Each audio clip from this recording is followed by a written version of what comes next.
Everyone, कैसे हैं आप सही बच्चे। तो आज की इस वीडियो में मैं आप सही को बीबीएम यूनिवर्सिटी में एफवाईयूपी सेमेस्टर थर्ड एमडीसी इकोनॉमिक्स यानी कि एमडीसी अर्थशास्त्र और एमडीसी बॉटनी का P by Q important question syllabus सारे के सारे आप सही बच्चों को पेपर जो साल पूछा जाएगा, अगर आप हमारी इस वीडियो को देख कर जाते हैं तो 75 में 75 आप सही बच्चे ला सकते हैं। तो चलिए वीडियो को हम शुरू करते हैं। वीडियो पसंद आए वीडियो को लाइक करें, चैनल पर नहीं हुआ है सब्सक्राइब करें, साथ में बेल आइकन पर क्लिक करें ताकि इसी प्रकार जब भी न्यू वीडियो आएगा आपको अपडेट मिल जाएगा। डिस्क्रिप्शन बॉक्स में Telegram, Facebook, Twitter, Insta link available, follow करना चाहे कर सकते हैं। ठीक है, देखिए एमडीसी इकोनॉमिक्स का ये सिलेबस सबसे पहले, जिसमें 75 नंबर का पेपर होता है, 30 नंबर पासिंग मार्क्स है, जिसमें आपके सिलेबस को कुछ इस प्रकार से बांटा गया है। यूनिट 1 में आपको क्या पढ़ना है, subject matter and methods of economics पढ़ना है, फिर nature and scope of economics पढ़ना है, मतलब इसकी क्या, फिर आपको प्रोडक्शन पॉसिबिलिटी कर्व पढ़ना है। फिर यूनिट 2 जो है उसमें कंज्यूमर के बिहेवियर के बारे में पढ़ना है, जिसमें कार्डिनल यूटिलिटी ऑर्डिनल यूटिलिटी पढ़ना है, लॉ ऑफ डिमांड पढ़ना है। फिर यूनिट 3 जो है आपका मनी एंड इन्फ्लेशन के बारे में पढ़ना है, जिसमें मनी का क्या रोल होता है, कैपिटलिस्टिक कह सकते हैं या सोशलिस्टिक हमारे इकोनॉमिक्स में। आपको इन्फ्लेशन बताना है, कंट्रोल कैसे करके आप इन्फ्लेशन को यानी मुद्रास्फीति पे कंट्रोल कर सकते हो ये बताना है। यूनिट 4 बेसिकली बैंकिंग सेक्टर से जुड़ा हुआ टॉपिक आपको इसमें दिया हुआ है, जिसमें सेंट्रल बैंक का क्या फंक्शन होता है या क्या ऑब्जेक्टिव होता है, क्रेडिट कंट्रोल कैसे कर सकते हैं, और जो फंक्शंस होते हैं कमर्शियल बैंक्स के उनके फंक्शन आपको बताने पड़ेंगे। तो इस प्रकार से आपके सिलेबस को टोटल 4 यूनिट में बांटा गया है। तो ये था सबसे पहले एमडीसी इकोनॉमिक्स का सिलेबस, जो कि आपको इस सिलेबस से क्वेश्चन पूछा जाएगा। अब आते हैं देखिए क्वेश्चन पेपर पे।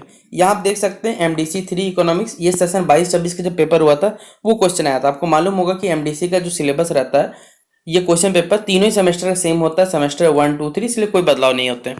तो पहला जो फुल मार्क्स है वो 75 नंबर का, समय 3 घंटे का, group A 15 number, group B आपका 60 नंबर। ठीक है, टोटल 75 नंबर होगा। जिसमें पहला सवाल बोला गया है, यहाँ पे एमसीक्यू दिया हुआ है कि who is the father of micro economics. Micro economics के यानी व्यष्टि अर्थशास्त्र के जनक किन्हें माना जाता है, ये पूछा हुआ है। ये सवाल कितने नंबर के लिए आया हुआ है, 1 नंबर के लिए यहाँ परीक्षा में आया हुआ है। अगला क्वेश्चन है व्हाट हैपेंस टू टीयू। ठीक है, जब मार्जिनल यूटिलिटी क्या होता है, नेगेटिव होता है, तो हमारा जो टोटल यूटिलिटी होता है या उसके पे क्या प्रभाव पड़ता है ये बताना है कि what happens to TU when MU is negative. हमारे पास जब एमयू ऋणात्मक हो तो टीयू में क्या घटित होता है ये आपको बताना पड़ेगा। अगला क्वेश्चन नंबर सी जो है हमारे पास है, in India who is authorised to issue notes and currency. आप खुद बताइए हमारे भारत में कौन सी ऐसी संस्था है जिसको नोट और करेंसी छापने का अधिकार भारत सरकार के द्वारा दिया गया है। ठीक है, तो ये आपको बताना है क्वेश्चन नंबर सी के लिए। अभी वर्तमान के देखिए जो प्रेजेंट आरबीआई गवर्नर है, ये नहीं कि भैया कभी के, अभी जो वर्तमान में चल रहे हैं आरबीआई के गवर्नर चल रहे हैं, उनका नाम आपको बताना है। Who is the present governor of RBI, Reserve Bank of India. फिर which bank was renamed as State Bank of India. देखिए कौन सा बैंक है जिसका नाम बदल के स्टेट बैंक ऑफ इंडिया रखा गया था, ये आपको बताना पड़ेगा। तो ये टोटल 5 सवाल पूछे गए, हर सवाल 1-1 नंबर का। अब यहाँ देखिए क्वेश्चन नंबर 2 और क्वेश्चन नंबर 3 है, ये 5-5 नंबर का सवाल है, और 5-5 नंबर का जो सवाल होता है उसमें आपको 1 पेज लगभग लिखना पड़ेगा। ठीक है, जिसमें क्वेश्चन बोला गया है कि what is expansion in demand, मांग में विस्तार क्या होता है, इसको आपको बताना पड़ेगा, जिसके लिए आपको यहाँ पर 5 नंबर दिए जाएंगे। फिर क्वेश्चन नंबर जो 3 है, यहाँ पूछा हुआ है कि right a short note on quantitative methods of credit control. आपके पास कौन कौन से ऐसे मेथड्स हो सकते हैं, यानी क्वांटिटेटिव मेथड बताना है कि क्रेडिट कंट्रोल मतलब साख नियंत्रण करने के लिए ऐसे आपके पास कौन कौन से परिणात्मक विधि होते हैं जिससे आप इनको कंट्रोल कर सकते हैं। इसके लिए भी कितने नंबर मिलने वाले हैं, आपको 5 नंबर मिलने वाले हैं। ये था ग्रुप ए का टोटल 3 सवाल जो 15 मार्क्स से पूछा जाता है। ठीक है, अब यहाँ से जो सवाल होता है वो ग्रुप बी का स्टार्ट होता है। ग्रुप बी में टोटल 6 सवाल है, कोई भी 4 आपको बनाना है, जिसके लिए आपको यहाँ पर 60 नंबर मिलने वाले ग्रुप बी से। ठीक है, तो पहला सवाल है explain the nature and scope of economics. अर्थशास्त्र की प्रकृति और उसके जो क्षेत्र की आपको यहाँ पर व्याख्या करनी है, जिसके लिए आपको यूनिवर्सिटी 5 नंबर देगा। अगला सवाल है discuss the law of diminishing marginal utility and what are its exception. देखिए जो उपयोगिता ह्रास नियम होता है उसकी विवेचना आपको करनी है, और इसके क्या क्या अपवाद, एक्सेप्शन मतलब होता है अपवाद, क्या क्या इसमें गलती लगता है, हाँ भी सुधार हो सकता है इसमें, या जो भी समझ सकता है। तो 15 नंबर के लिए पूछा हुआ है। फिर अगला क्वेश्चन है डिफाइन सप्लाई। सप्लाई क्या होता है आपको बताना है। Explain the determinants of supply of a commodity. किसी भी वस्तु की पूर्ति के लिए निर्धारण करने जो जो कारक होते हैं उनका आपको उल्लेख करना, और ये भी सवाल कितना नंबर का है, 15 नंबर का। अगला क्वेश्चन नंबर 7 जो है explain the role of money in capitalistic, socialistic and mix money. आप खुद बताइए कोई मनी मतलब होता है मुद्रा, मुद्रा का पूंजीवादी, समाजवादी और जो मिश्रित अर्थव्यवस्था उसमें क्या योगदान है। जैसे आपको मालूम होगा कि अमेरिका जैसी कंट्री है वो कैपिटलिस्टिक कंट्री है, मतलब वहां पर बेसिकली पूंजीवादी लोग बैठे हुए हैं, तो वहां पर मनी का क्या इंपैक्ट हो सकता है, मनी किस प्रकार रोल प्ले करता है ये बताना है। तो तीनों के लिए आपको बताना पड़ेगा, जिसके लिए आपको यहाँ पर 15 नंबर दिए जाएंगे।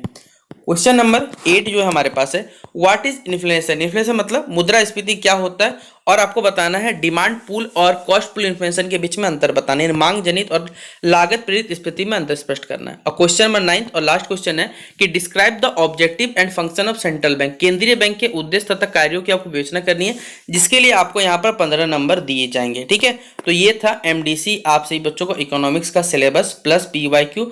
अगर आप सभी बच्चों को देखिए और भी इंपॉर्टेंट क्वेश्चन पढ़ने, आप हमारे चैनल पे जाइए जहां पर एमडीसी सेमेस्टर 1 2 3 एमडीसी का प्लेलिस्ट बना हुआ, उस प्लेलिस्ट में हमने आप सभी बच्चों को क्वेश्चन भी पढ़ाए हुए हैं, वहाँ आंसर भी बताए हुए हैं। तो आप उस प्लेलिस्ट पे जाके एमडीसी इकोनॉमिक्स अगर पढ़ना चाहते हो, वहाँ पर पूरा कंटेंट पढ़ाया हुआ है, आप जाके वहाँ से अपने सिलेबस को पूरे अच्छे से क्वेश्चन के सारे आंसर मिल सकता है। तो अगर आपको लगता है कि वीडियो आपके लिए हेल्पफुल बना है, यूजफुल बना है, तो शेयर करें अपने सभी दोस्तों के साथ और चैनल पर नहीं हुआ सब्सक्राइब जरूर कर लीजिएगा। ठीक है, अब देखिए हम लोग एमडीसी बॉटनी का बताते हैं। जो भी बच्चे एमडीसी बॉटनी रखे हुए तो उनके लिए क्या क्वेश्चन आ सकता है पेपर में, उसी तरह 22-26 सेशन क्वेश्चन पेपर 75 नंबर 3 घंटा, ग्रुप ए 15 और ग्रुप बी 60 नंबर का। पहला सवाल बोला गया यहाँ पर जो एमसीक्यू में पूछा हुआ है कि which one is the green manure bio fertiliser, इनमें से कौन सा green manure bio fertiliser, maize, paddy, sesbania या फिर इनमें से कोई भी नहीं।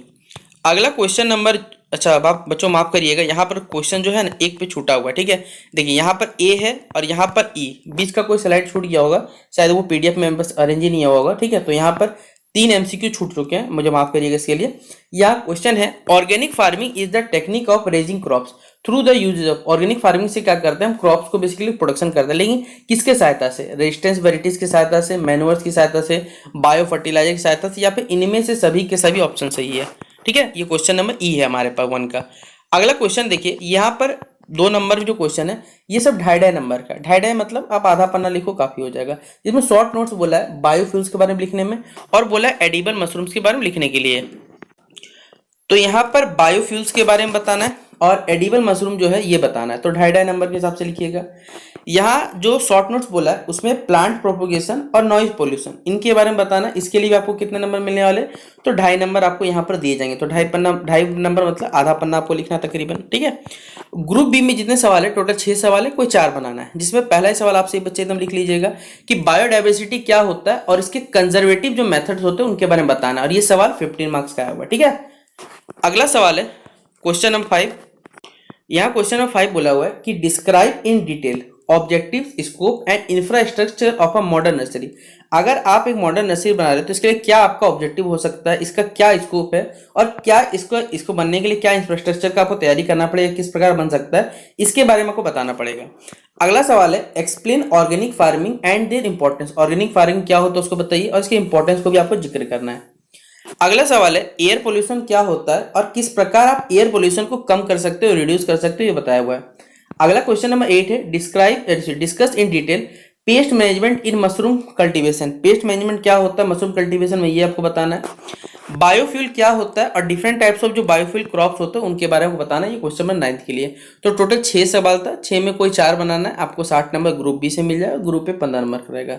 तो आप सभी बच्चों का ये था एमडीसी बॉटनी का पीवाईक्यू सिलेबस, आपको वेबसाइट पर इसका अवेलेबल मिलेगा। और अगर आपको किसी भी क्वेश्चन का देखिए आंसर पढ़ना रहेगा तो प्लेलिस्ट सेक्शन पे जाइएगा, सेमेस्टर 1 2 3 का वहाँ पर एमडीसी पेपर बेसिकली प्लेलिस्ट बना हुआ, उस प्लेलिस्ट पे सारे के सारे चीज आपको वहाँ पर अवेलेबल मिलेगा। तो आपको वीडियो पसंद आया हो तो लाइक और शेयर करने में बिल्कुल भी कमी ना करें, अपने दोस्तों को शेयर कर दिए इस वीडियो को। मिलते हैं नेक्स्ट वीडियो पे बेस्ट विषय एग्जामिनेशन के लिए, तब तक के लिए जय हिंद और जय भारत।